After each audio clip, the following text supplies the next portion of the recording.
you can't say that Simon's going to play Robert immediately, because that is not an easy game for the Wizard. It's just a tremendous match, and Robert's going to have to be sharp.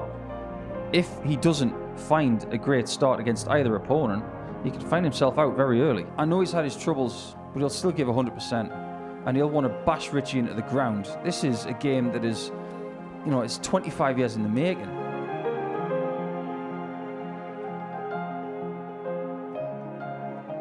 Hello, you're watching the MODUS Super Series darts channel on Pluto TV, and here we don't just talk about the Super Series, we follow all darts all around the world, and coming up is a very, very significant tournament. It is the World Seniors Darts Championship, the fourth staging of the event at the iconic Circus Tavern, and that's a place that Paul Nicholson knows very well indeed, and a tournament that Scott Mitchell has played in. Delighted that you two can join me to preview this year's event. First of all, I'll come to you, Scott.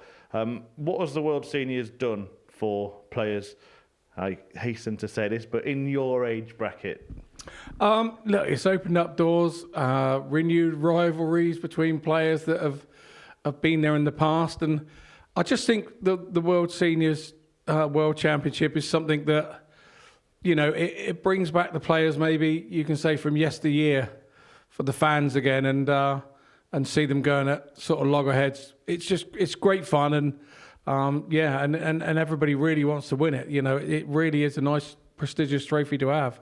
12 majors on the seniors circuit since its inception, Paul, but this one is the one that really captures the imagination, particularly because of the iconic venue. The venue, the trophy, and the title that comes with it.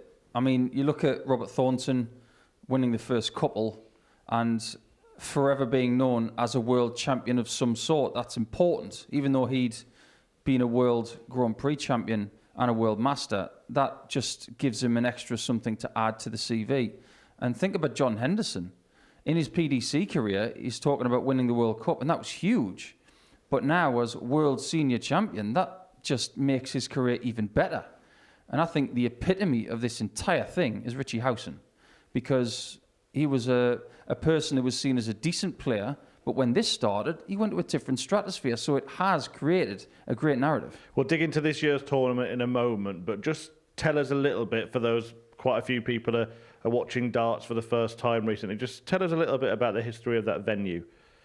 Well, the venue, it was known as a bit of a stopping place for people to have a libation or some entertainment. But back in 1993, the WDC decided to break away from the British Darts Organisation, and they needed a venue for a World Championship, something that was doable, but maybe wasn't as much of a risk as the larger venue. And they chose the Circus Tavern to stage the first, what is now PDC World Championship. Dennis Priestley won it, and it became an iconic venue that people liked to go and watch this brand of darts for the next 13, 14 years, until it got to the stage where the PDC World Championship needed something bigger, and it went to Alexandra Palace. But you think about the iconic moments in that building, the rivalry between Peter Manley and Phil Taylor, Dennis Priestley and Phil Taylor, the iconic matches of Phil Taylor against Part and Barneveld. Incredible stuff. And let's not forget as well, the start of Adrian Lewis's career as a great. It was pretty much at the Tavern. Yeah, really historic venue, Scott. And I suppose that's what the World Seniors is all about, is respecting the history of the game, the nostalgia. So you've played there in the World Seniors Championship. What was it like, and what was it like for all the players to sort of go back and have that trip down memory lane? As Paul says, as a venue, it was very, very iconic, very different to play in compared to all other venues. It was a venue that the crowd is very close and very tight and up personal. When I found it, having played in other venues, I remember one moment there. I looked down at the hockey to look where my foot was to go and throw, and the guy on the table next to us, his elbow was on the stage. And as I looked down, I could see his elbow near my foot. That's how close the crowd are to where you're playing. And so it makes it a very different place to play as a player, because they really are upon you. But also the fact that it's an iconic venue, every player wants to play in all these iconic venues. If you're a top player, you want to play in them all. You want to go to Ali Pali, you want to go to Lakeside, and you also want to play at Circus Tavern. It's that type of place. I think there's a different dynamic with it these days, though, Murph, because you think about some of the people who will play in it maybe for the next 2-3 years. They'll have a very different viewpoint of what it's like to play there, because they would be used to playing in the larger venues, and then going to the smaller one, they'll think they're a lot closer than I ever thought they possibly could be, because they might have started their World Championship career at a Lakeside or an Alexandra Palace. People have gone the other way. They've started in the smaller venues and gone larger. But imagine if you go the other way. That'll be a shock to the system. It certainly will. And, I mean, you've played on that stage. I've commentated on all the events. It does have the feeling of a bit of a throwback in time as well, in terms of the way the crowd behave and how they engage with darts. Very much best of order while the players are throwing, for example. It is, yeah, it very much is. But with that quiet, when they're sat there, you can hear two guys go, "Do you want another pint, mate?" And you're throwing. You don't get that in any other venue. It's just something that is very difficult to get used to as a player, because you'd like to think that everybody's watching you, and they're not. We'll just go and grab another beer or whatever. I'm just going. It's quite. You can hear the conversations around the table, but you do generally hear that as a player when it's not going right, don't you? When you're on your pump, you don't hear all that. Yeah, when you're focused, you don't care what's going on. You don't hear anything. But when things go wrong, there's a ready-made excuse for you right there, but you just don't use it because that's not the right thing to do. The tournament now is obviously creating its own history. You mentioned before the previous winners, Robert Thornton winning the first 2 editions, then John Henderson keeping that title in Scotland. What has it done for them? I think for Robert, you think about the way his PDC career was going. It was starting to tail off, and if World Seniors wasn't there, you wonder where a career goes after that. And I think what World Seniors have done is they've identified a market where people want to see these people who've still got something to give. And even by lowering the age limit, you've got people who aren't even 50 who have seen maybe the best years of their PDC or WDF career in the past. So they have to try something else. And another thing that World Seniors has done, it's allowed them to do something less often. So they can do something part-time away from darts, but also scratch that itch. And they still have something to give. So when it comes to Thornton, he maybe didn't want to play full-time PDC darts anymore, but don't let that fool you. He's still got a lot to give. And when it came to John Henderson, him coming into World Seniors, it was the perfect marriage, because his PDC career had what it looks like was coming to an end at the top level. I don't think that's the case, though. I think there's still more for John to give. But him not having a tour card and the strength of his game, him becoming champion, was inevitable. Yeah, he'll have the chance to defend that title as well. We'll come on to that. But it's also given the chance for some of the even older generation, the legends of the game, to have a sort of swan song, a last hurrah. You think of John Lowe and Bob Anderson, for example. They were fantastic moments, weren't they? Yeah, they were. And I think they needed a chance to say goodbye, kind of thing as well, and to draw a line on their careers. I think, you know, they've been so iconic and so instrumental in the way that the game had developed over the last 30 years. I think they deserved a goodbye. I think they deserved that last swan song and that last finger point at 180 for Bob Anderson on TV. I think darts needed that as well as they needed that for themselves. Not everybody wanted one. You think about Dennis Priestley. When he decided not to play PDC darts anymore, he just left very quietly. Dennis Ovens was the same. But some people just want the ability to say goodbye. And it just so happened that Bob Anderson's finger point 180 at the first World Seniors, it was the perfect moment to just say, do you know what? This is what it's all about. It's about nostalgia. It's about the fact that we can still do this. And people want entertainment. And they love nostalgia as well. Yeah, you and I were in the box for that, weren't we? And we kind of wanted Robert to hit the double, which he did, because it meant it was Bob's last throw. Yeah. That was just incredible, wasn't it? Yeah, it was. Completely selfishly, I wanted to see him hit it because Bob was my favourite player as a kid. And to see someone that iconic and that important for the sport to have another moment like that, it was just a heartwarming thing. And that's how people feel about World Seniors when they watch this tournament especially. It's heartwarming because you see people getting one more chance for glory. And in the case of some people, they haven't had that huge title in their career to clasp to tell people, I did that. And this is what it does. Yeah, and as Paul mentioned as well, some players decided against it. They felt that they didn't want to put themselves through that and give opportunities to other players instead. Dennis Priestley being one of them, Bobby George another one who decided not to play. But the seniors have used them in different capacities. Bobby George on TV, and as Dennis as an ambassador, he's done a little bit of commentary as well. So it is all about, before we get into the actual darts, remembering and honouring the forefathers of the game. Yeah, definitely, and it was renewing those old matches that they played in the past for the fans. You know, they've had some legendary games between each other, varying players, and we saw that again on stage on TV. And I think that for the fans was pretty special. The other thing that it's also done is because of the age of the seniors from 50. I never really played the likes of Bob Anderson in my generation of darts, and I was then able to play them during those early ones, those early events. So it brought a couple of generations together, and everybody's always getting compared from this generation to that generation to another player.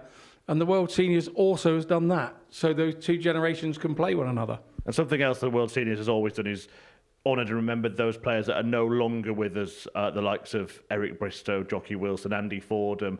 How much would some of those names have loved this to have been around earlier or to have been involved in it? Can you imagine Eric having a walk on at the tavern one last time? The place would explode. And I'm a big believer in the fact you don't know where you're going until you know where you've been. I don't want to get too philosophical about it, but the thing is, this sport is rocket shipping its way into the mainstream at the minute. But we've got to remember the old days where things were tough, people made sacrifices, and people like Andy Fordham, people like Eric Bristow, and the other people who aren't with us anymore, they would be very proud of the steps that have been taken to put this sport on the map the way that it wasn't maybe in their day. Yeah, there's a lovely touch on the trophy actually as well, where the name of every former world champion who is no longer with us actually features on the trophy in one of the flights on the darts. It's quite incredible. Right, guys, let's look ahead to this year's tournament. The draw has thrown up some really interesting ties. First of all, 4 players, the top 4 seeds that go straight through to the second round, so we'll come to them in a moment. But the one I want to mention to you straight away, Mark Dudbridge versus Chris Mason. Yeah, that's rather fun. I mean, you talk about Bristolian heavyweights going toe-to-toe. I mean, that's a great game. And make no mistake, when that draw was made, both Mace and Mark will have said, I'm not going to let him win this game. You want to win every game you play, of course, but certain games come up and you think, hang on a minute, this is a derby match. This is like Bristol City versus Bristol Rovers. This is a big, big deal. And they're going to be putting a lot of work into this, especially Mace, who said recently that maybe this could be his last appearance. Yeah, and that's a good point to pick up on, because a few players weren't sure whether or not to go into the seniors. Chris Mason decided to do it, to give it a go, after initially actually declining invitations to the first events. But he's kind of come to the same conclusion that he did in his original career, that while it was a good idea, he just doesn't want to put himself through that again. It still means a lot when you're on that stage, doesn't it? It does, and I think we all have a scenario where the older they get, the better we were, and we'd like to jump back on there and have another go. We all still think we can do it. Yeah, it's good to see Chris back. I know that he's put an awful lot of work in for this, and we know that Dudbridge is one of those that will go 60-60 and hit 180s for fun. So it's a really intriguing game, and the fact that they're both from the same area of the country, you could put that on in Highbridge Social Club and they'd still sell tickets for that one game because everybody wants to see that. Yeah, Mark Dudbridge, the only player to hit a 9-darter on the World Seniors Tour, and of course there's a prize on offer for a 9-darter at this event. That would be something special, wouldn't it, to see that? Yeah, it would. I mean, you think about the Circus Tavern as well. It's not a place that is synonymous with 9-darters. And I remember Peter Everson missing a couple in World Championship matches, and Phil Taylor never hit one there. So I like the fact that they're putting a prize on for this, because the incentive is to almost be an icon of a 9-darter at the tavern. You've seen loads at Ali Pali. You've seen one at Lakeside back in 1990. But this is a venue that is not synonymous with 9-darters, so maybe that can change. As we're going through some of these names, by the way, I should point out that the age limit this year has been changed to 45 rather than 50. So if you're thinking, well, he's looking well for above 50, there is 1 or 2 players that are just between 45 and 50. But what I want to do now is come on to some of the new players that are coming in. They've dropped off tour. They're going to freshen things up, just like you did when you went in there. We'll talk about your experience in a moment. Let's start with Mervyn King. What a character and what a name to have playing at the Circus Tavern. Yeah, absolutely. And I think that he's still a big name within the sport. He still has a lot to give, and he's one of those. He's a Mr. Practice. He practice. He just doesn't stop. And I think he's one of those that will absolutely relish the fact of coming back to something like the World Seniors and the fact that it's at Circus Tavern, because I'm not so sure that Merv would have played at Circus Tavern. Only a couple of times, but not in World Championships. So when it came to him switching over, it took a little bit of time for him to get a game at the Tavern. I know about playing him there because I did once. I thought you might remember that one, yeah. But I think this is a huge opportunity for Mervyn as well. You think about his career compared to Robert Thornton's, a good friend of his. And they're not that dissimilar because neither of them have won a World Championship at Lakeside or with the PDC.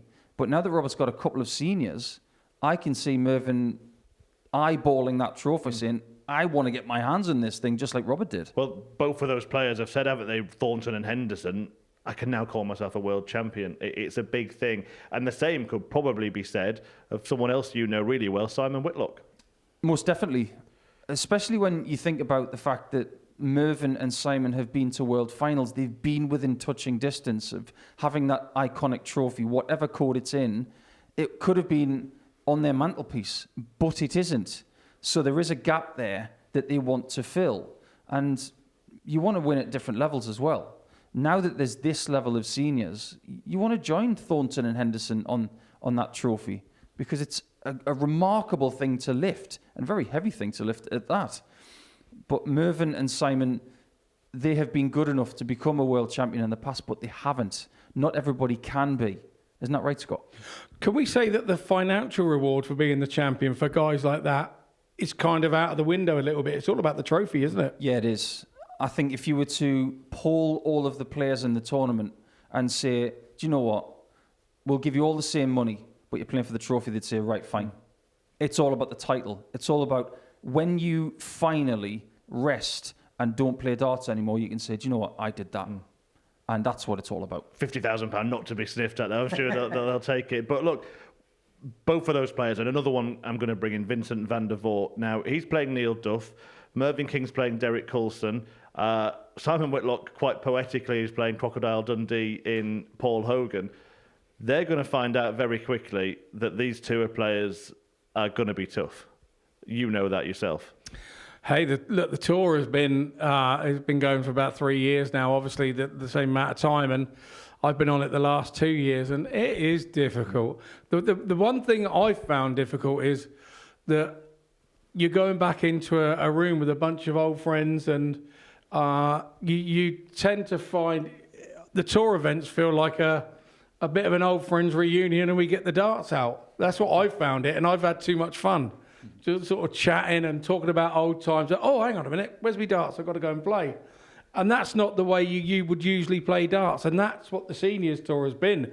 It's been as much as a social event as it has been for playing again and going toe-to-toe. So, it's just like, and it's produced new faces and given chances for new people who maybe didn't quite make it at a level through one reason or another because of work commitments, because of life commitments or whatever. But now they're later in life, they can commit to the tour and do things. And I think Richie Howson's probably one of those that we keep mentioning, that he's one that's benefited from the tour immensely. And his game is right there on par with all the greats. 35 different winners on the tour, around 80 events. So that shows that anybody is capable of really having a deep run in this tournament. Any names for you that maybe won't be at the front of mind that you think are in with a shout? Absolutely, Derek Coulson. Every time he's played here at the MODUS Super Series, he has turned heads with steady play, and people keep underestimating him. And you just can't do that. I mean, you talk about people like Ross Montgomery. He's not over the age of 50. He's over the age of 60. And he's still got a great game in him. So there are so many age groups within World Seniors now that you've got to look at. People over 45, people over 50, people over 60 are still capable. And these are people from different generations with differing levels of titles to their name. We're talking about great players, legendary players, and players that people have barely heard of, but they're all very capable. Right, let's just show you that first round draw, and I'll get Paul and Scott both to pick their tie of the round. So it's Mark Durbridge versus Chris Mason, which we've mentioned. Derek Coulson against Mervyn King. Tony O'Shea versus Lisa Ashton. Kevin Edwards against Mike Huntley. Richard Rowlands against Graham Usher. Neil Duff versus Vincent van der Voort. Kevin Painter versus Richie Burnett. Colin McGarry against Steve Beaton, a man we haven't even mentioned yet, and he'll come with a big fanfare. Paul Hogan versus Simon Whitlock. Martin Adams against Daryl Fitton. Jim McHugh and John Part. And Ross Montgomery versus Trina Gulliver. Which one stuck in your mind from that list? Well, Burnett versus Painter, for me, that's a classic game. You're talking about England versus Wales. What's not to like about that? But two iconic players, and you know there's going to be a lot of movement on the stage, not just from Richie when he throws a dart, but Kevin, I know he's had his troubles with his action over the last year, but he'll still give 100%, and he'll want to bash Richie into the ground. This is a game that is, it's 25 years in the making. And Kevin has been to a final at the Circus Tavern before, back in 2004, and he still has that itch to scratch. He's got to go through Richie to do it, and Richie's playing some great darts. And the winner of that takes on Richie Houston, so it won't get any easier. What about you, Scott? Anything really jump off the page for you? I'm looking at the same one, but for me as a former BDO player, it's Trina and Ross Montgomery, both sort of massive sort of influences around my BDO sort of career, and to now see them go head to head, it's something that never happened in the BDO because obviously everybody played separately. So they know each other really well. It is a Scotland versus England thing. Both have been captains of their countries for ever and a day. So that one for me is a real eye-opener, and I can't wait. And they're both really good friends, so I'm one of those that I'll have to watch from home sitting on my hands. And then, as I mentioned, the seeded players come in. There's the top 4 seeds come in the second round. John Henderson will take on either Mark Durbridge or Chris Mason. Leonard Gates will play either Tony O'Shea or Lisa Ashton. As I mentioned, Painter or Burnett will be facing Richie Howson in the next round. And then Robert Thornton will meet either Paul Hogan or Simon Whitlock. It's not going to be easy for any of those guys, is it? I tell you what, I know some of the games that Robert Thornton has played Simon Whitlock, and they've been unbelievable. But you can't say that Simon's going to play Robert immediately, because that is not an easy game for the Wizard. But either way, it's just a tremendous match, and Robert's going to have to be sharp. If he doesn't find a great start against either opponent, he could find himself out very early. However, as shared as the titles have been on the tour, those 4 players have won 10 out of 11 majors between them, so they do come in with a really good kind of force field of confidence in these events. Look, we were all trying, Murph. We were all trying to stop them. I've fallen to a couple of them on a couple of the events and lost to them as winners. So, yeah, it is going to be tough because once you're a proven winner and you've got over the line a few places and you know how to win and you know how to do it and you believe that you can do it. So, yeah, they're going to be very difficult to turn over. But I think of all the years, if we're going to have a different winner, I think it's this year. I think this field is very much stronger this time round. I think the levels and the numbers are a little bit higher, which is around where those guys have been winning the titles with. And I think that's going to make it a fascinating event. Difficult to pick a winner. Look, you went on that stage as favourite. Just tell us a little bit about that experience and whether that was a bit of a burden to carry. Yeah, of course it was. Yeah, I mean, you come off the tour, and 1 or 2 players that were in the room were not happy that you were there.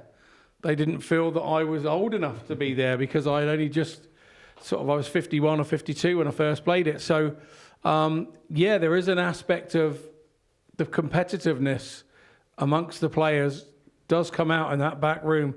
I played Peter Manley on my first one, and Peter is an absolute joy of mind games.